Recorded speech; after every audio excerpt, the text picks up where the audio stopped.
Hey, good afternoon everyone. I'm Shobhit Khandelwal, Senior Engineering Manager at TraceLink. Pleased and honored to present reports and dashboards to you. But before that, I would like to thank all my co-presenters before who set the stage for reports and dashboards very well, because in next 30 minutes you are not going to just see what reports and dashboards is, but you will see the application of these concepts what you have learned in these 4 sessions. So this is what I hope you will be able to relate what we have learned about objects and transforms, workflow, everything over here. So reports and dashboards. Reports and dashboards are mainly, people see it for data visibility, where you have your data coming in into your systems. Now you want to see it. You want to, it is flowing through different applications, and now you want to see how it's appearing. But it's more than that, because I would add a point to it. It's not just for data visibility, but for building your inline analytics as well. When we say inline analytics, it's like bringing on the page which is not directly visible, but you can derive it by using some calculated fields on the fly, all on the real time, which was not there in your application's data, but it is there. So this is what reports and dashboards, all this you will see over here. And so before going into details, I'll just give you through some examples here how it can be useful for supply chain or for our business. Let's say the end users are enormous here. It's not intended for just for solution developer or application developer. Very high level suite of personas can help getting insights out of reports and dashboards. Let's say an example where you want to see how your vendor is performing, how many times a purchase acknowledgement has been resubmitted against a purchase order, or I want to know average delivery times for my finished goods per supplier. So looking someone at the very top of the hierarchy, he wants to see the trends, how it is going across his business, how the things are flowing. He wants to track advance shipment notice and purchase order to see the delivery trends. All those can be made in a quick dashboards, and we'll see in details soon. So this is what we will be talking about all this in next 30 minutes. Query object reports dashboards, where which serves the foundations of in order in this hierarchy to build this product. Here we'll see in detail going each one by one, but at the same time, this is where I would like to say emphasis on one thing, which is the theme of this day to day. This is all no code. Will not make you write any code here. This is where we simply do all on UI and real time, highly customizable, highly configurable. Let me jump over to the next slide, where we talked about most of the personas, and here this is where business users and partners comes into picture. This is for different set of users, not just one. Anybody can use it, maybe a solution developer, application developer, or a business users who wants to derive insights based on your application's data. At the same time, it can be very useful for partners as well. So imagine you as an owning company, owning data, integrating with your partners at the same time. You are looking at the same data, same set of applications, records at the same time, and the same structure what you have derived. So one set of report dashboard has been created, it has been shared with your partner, and you both are looking at the same time. So this can be achieved with our OAC capabilities as well, where a report or dashboard can be shared with their partners. We'll see in a demo soon. Going into details, this is what our hierarchy looks like, where we have query objects in the bottom, and reports build over query objects, and dashboard builds over reports. So query object is the foundation. It's really the cornerstone where we join data. Basically, it is where we are talking a whole day long about the business objects. So business objects, when you are creating report, what do you want to see? Well, you will be imagining the objects first, right? What objects you want to bring on data with. So this is where query objects come into picture, where you can combine two objects. Imagine you want to create a report with purchase order and advance shipment notice or invoice or receipt. All this can be clubbed, amalgamated together in query objects. It may cross the boundaries of application too. You can create a cross application report as well, combining objects from business objects from different application. And here we will see the concepts of LBV, LBR, what Jerry was mentioning in the beginning, that we can relate two objects via relationship, and we are leveraging those relationship, those concepts in forming the query objects. Query object will then serve foundation for report. Report can build over a query object, and one query object can be used for forming multiple reports. A report can be of a specific need, but the same query object can be used to form the same. And then comes the visualization. Reports are good. Reports are tabular structure where you get the data in your metric in a table format. Then you want visualization. So visualization is something you are getting in dashboards. Dashboards offers tons of charts, and there we can drag and drop all no code thing, and maybe like one report can be used for different visualization in a dashboard, or dashboard can be built of multiple reports. This is how query object reports dashboards are built up. Query objects, little going into further detail over here, are essentially, as I said, is a cornerstone of generating reports and dashboards. I'll explain you through some screenshots here and the concepts what we have learned about catalog, company marketplace. You can see comes here too, because this is again a catalog based application, report builder, which is leveraging company and marketplace.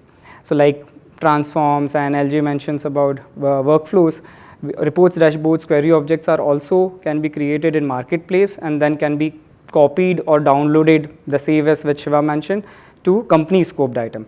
So a report, dashboards, query objects available on marketplace, a standard one, can be downloaded to company scoped, where it can be further customized as customer wants it or anybody wants it. If you look at this screenshot here, this image is where the query object goes into play, where we select application and then it goes for selecting and providing its own business objects. So I'm in the context of Mint, I'm explaining here where we have selected Mint as an application, and then we get primary business object of, it will list down all the objects available in this application.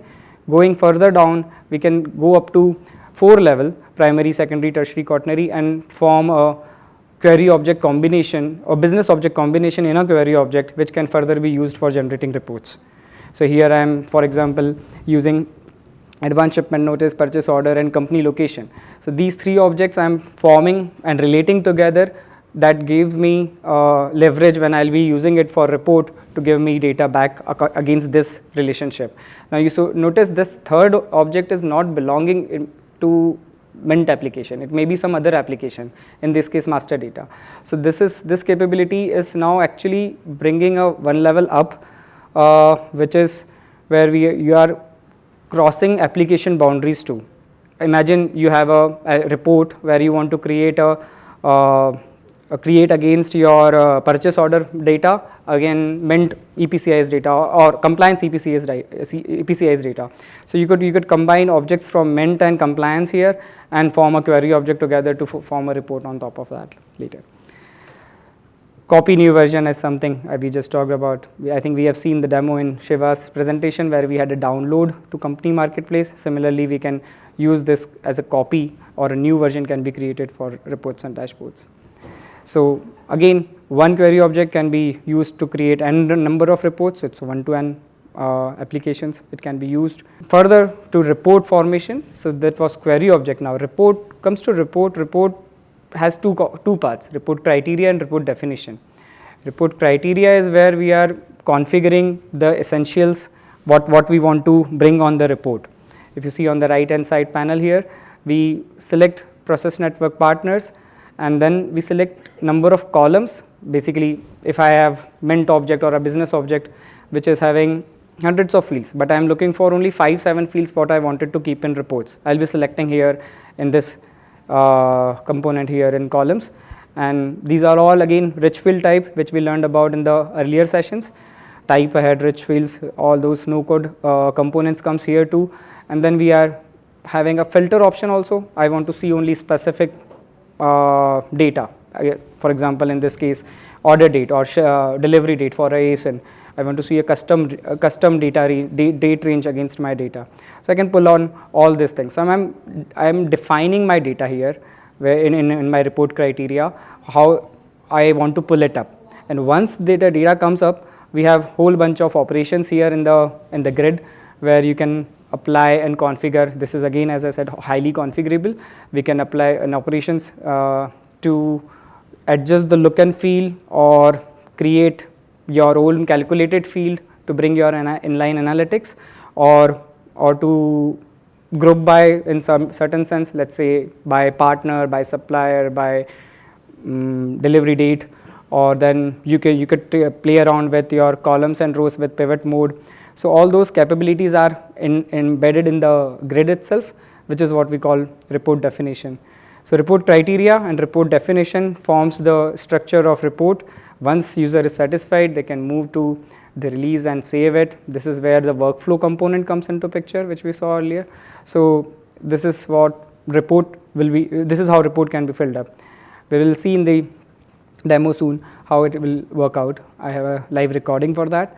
But yeah, so this is report definition comes with multiple options, where you can just, few of them are listed here, like hide and show columns, or sorting, filtering on the client side directly on the browser. If you want to just see particular record, you could do filtering over here, filter columns, and this is all depending on the type of the field. If you have a date, you will have a different filter. If you have a string, you will have a different filter, all those sort of things.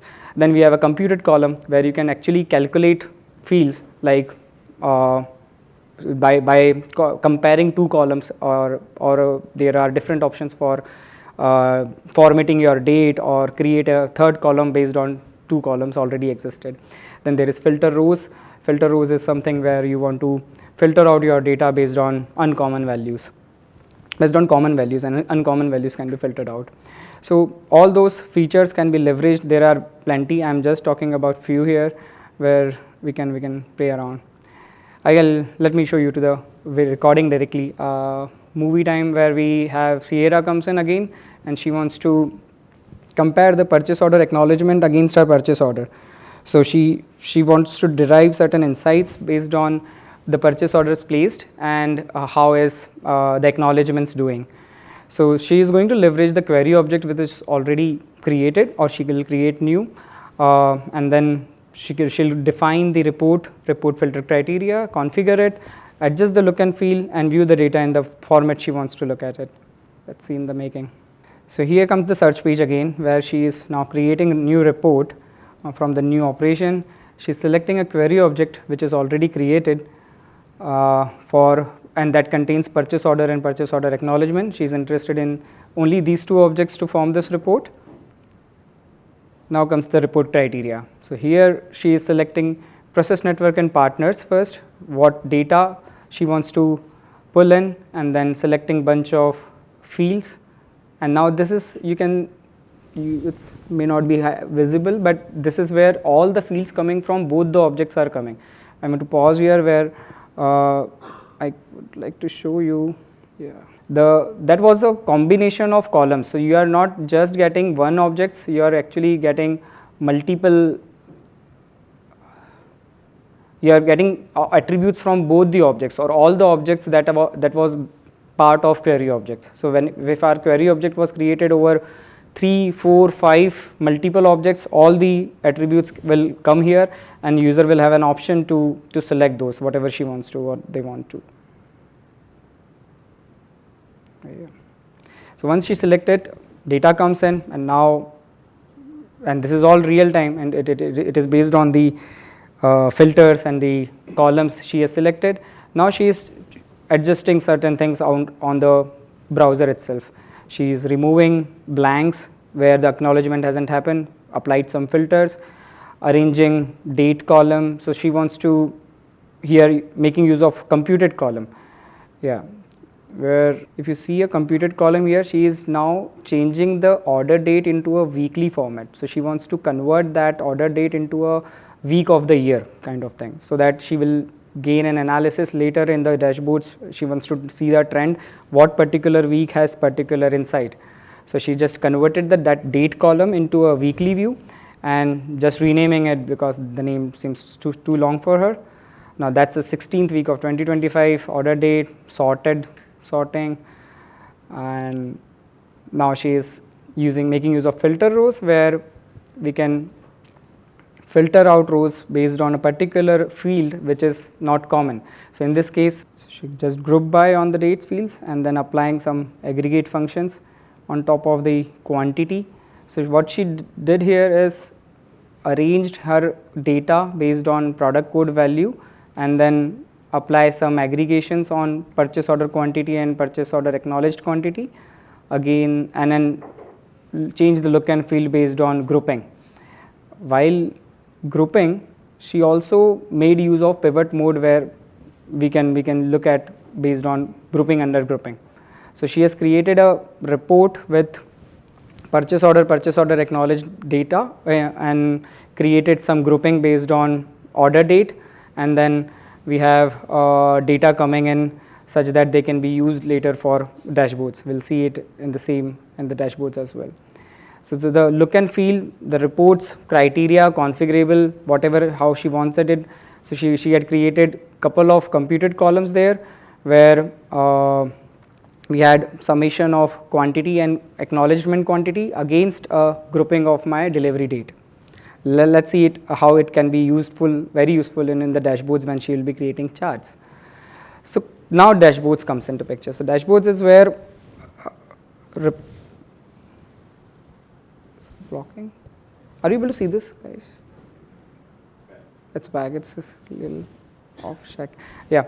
So dashboards, reports, as we saw, it's a tabular structure to see your metric data, everything.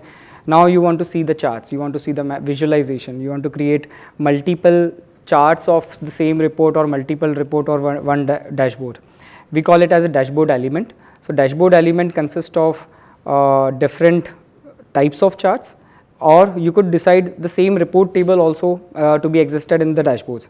It can stay as a mini table on the same dashboard element, or it can be toggled into various different charts. There are a bunch of chart styles present: bar chart, pie chart, donut, area, line, and whatnot.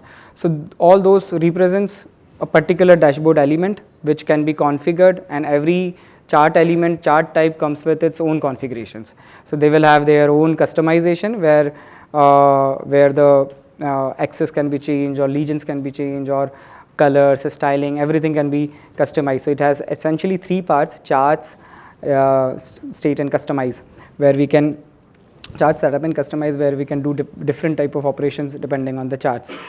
So dashboard elements will form the dashboard, and it will be, again, like in OAC we saw a green bar coming up in the author mode. So dashboard experience will be as design time experience, where a dashboard, someone like Sierra here was creating dashboard, they will be leveraging bunch of operations over there to create this drag and drop experience for dashboards. Now other than dashboard element, the other key element is dashboard filters. Dashboard filters are very relevant in terms of just changing one place and updating all of your data at once.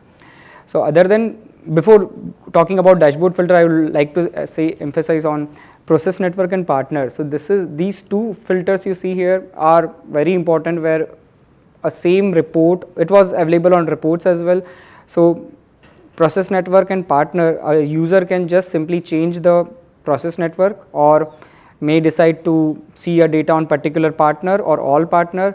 With these two filter, it can work that way. So your structure of your report and your dashboard will intact, only the data location is changing, and you will see the data getting popped up accordingly. So this is very responsive reports and dashboards, where you can see the filters getting applied and affecting your charts, impacting in the right way how it should be. So this is standard process network partner filter you will find in reports and dashboards pages. But other than that, there is a filter on dashboards where you can define date, number, and string type filters which can be applied over a business objects. So in this example, we are adding a order date filter on purchase order object. So purchase order object, we are in designing dashboards. So we are authoring it, and when we are authoring it, we are creating a filter on a particular business object field. And if this business object is involved in multiple reports, so multiple reports created over this business objects, all those will be affected in this dashboard. So this is how creating one filter, one logical filter can help you create a dashboard level filter, which can give you an flavor of equivalency, where you can just simply apply it and get the charts impacted seeing over there. Again, I'll take you to the video again, where Sierra comes back again, and she wants to create a dashboard with the report what she had created before against purchase order and purchase order acknowledgement. So she had created quantity, she gathered the delivery date, grouped quantity, and delivery time. So delivery time was just a gap between when the purchase order was acknowledged versus purchase order date. So this 3 metric what she had created, she will now leverage it on dashboard to create some cool chart. Again, coming to the search page, which is starting with new dashboards, and you see green bar comes in. Again, we are going to drag and drop report what we have just seen over the day. So this is where all the listing of report comes up, all the release reports are available to her, and she just drag and drop her report what she created. If you see, there are columns present which she created, and then there are the default charts is being created for her bar chart. Now she is deciding to change the x-axis and y-axis basically to see only the quantity ordered and quantity acknowledgement in this here. So, and then certain customizations like chart title. She decides to use a filter. She is now creating it, not applying it. So when she is creating it, she is trying to create a filter of date type. She is naming it as PO order date and using business object as send purchase order and column as order date. So order date filter has been created, which she will use in later when she will apply it. Now but before finally saving it, she wants to create more sections to it, and these sections will have further charts. So this section could be, again there are 2 options, 1 column or 2 columns. So she is designing her dashboard so that it looks according to what she wants. So she is sticking with 2 column section. She can choose to keep that mini table intact, but there is other chart which she is looking for. This is for purchase order acknowledgements against a particular week of the year. So for this she stick to the donut chart, or there are, again she is dragging and dropping because another metric can be formed with the same report. This time I think we are creating on delivery date. So she is removing the other series. Series is, by the way, y-axis, categories is x-axis. So y-axis is where she is now looking for line chart to build same kind of experience in a line chart with a purchase order acknowledgement, or the delivery days, sorry. So against particular week, how many days, average delivery days was there. Now these 2 can be combined too. There is something called as combination chart, which can give insight into one chart of 2 different metric. So if we have 2 metric here, quantity acknowledged and delivery days, average delivery time. So average delivery time and quantity acknowledged both against days of the week or days of the year, particular day of the week. Now for keeping such a combination chart, we have to have a secondary axis enabled. So she is now choosing a secondary y-axis, which is, if you see, one axis is where we are seeing the delivery days. So blue bar are delivery time in days, and orange line is quantity. So this kind of combination charts can be formed as well with bunch of customization according to the chart type, what we can see here.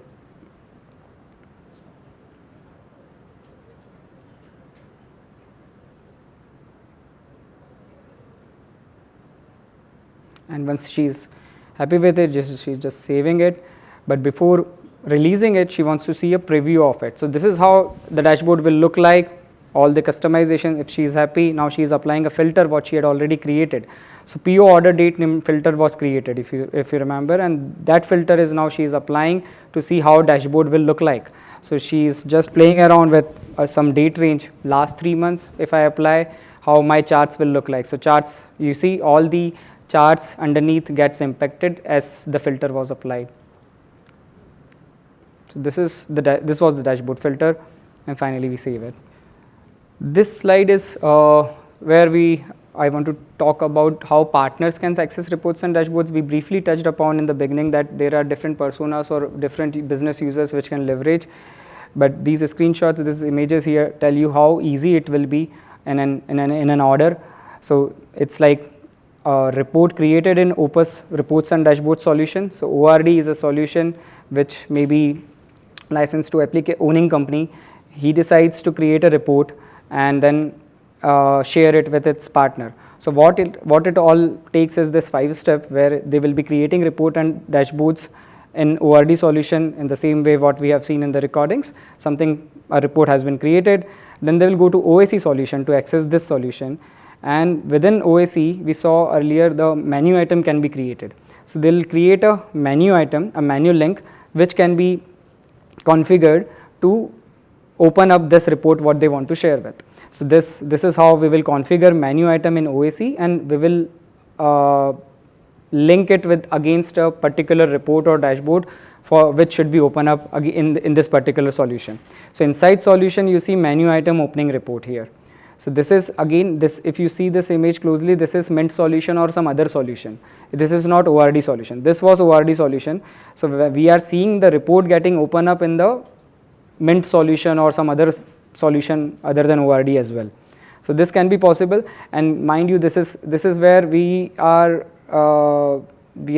looking at from the owning perspective. But when partner log in, he will see, and he has a Mint access, he will see this menu item opening report, but only his data will come up for us. So all the authentication and authorization are in place by platform, where we can say confidently that only this partner data is coming up. So when owner is seeing in the same format structure, he may choose to select process network partner filter to get the different data, but when partner is seeing, he get the same feeling what owner has decided, what report has been created, and he will see only his data.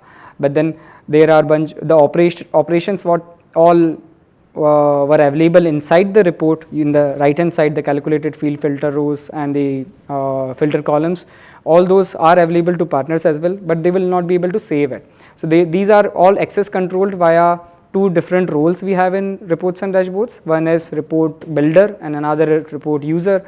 What we see in Sierra building up, all of those were report builder role. Report user comes with limited access. Yeah, with this I come to my last slide, where let's see what we learned as a summary of this.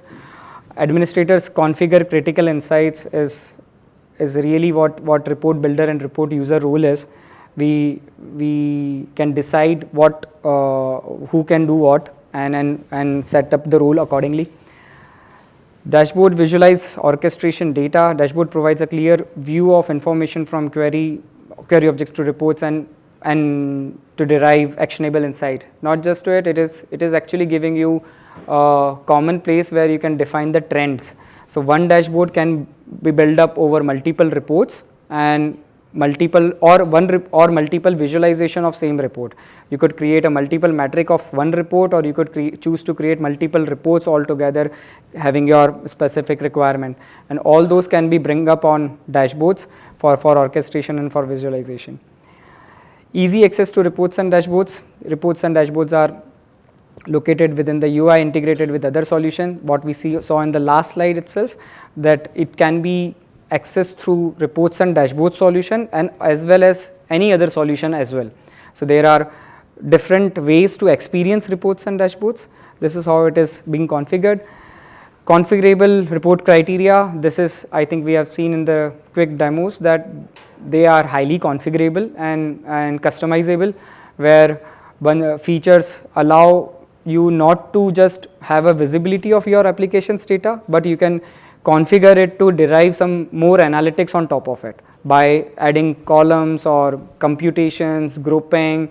So it is up to end users' hands what they want to do with it, what they want to derive business intelligence with it, right?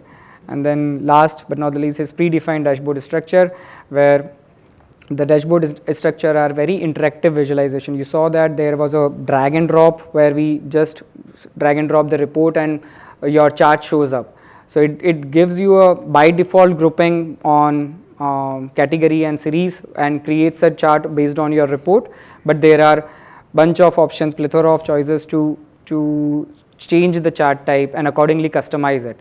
Not just about the chart type customization, but also a drill down, which was not recorded in the demo, but drill down is where you can go from report dashboard element to particular report. So dashboards, imagine a bar chart, and you click on that bar, you can get into a tabular for underlying report with a filter applied, what you have already selected. So that gives a power to dashboard structure, predefinition, and that's it. I think that comes to end of the day. Thank you for your time.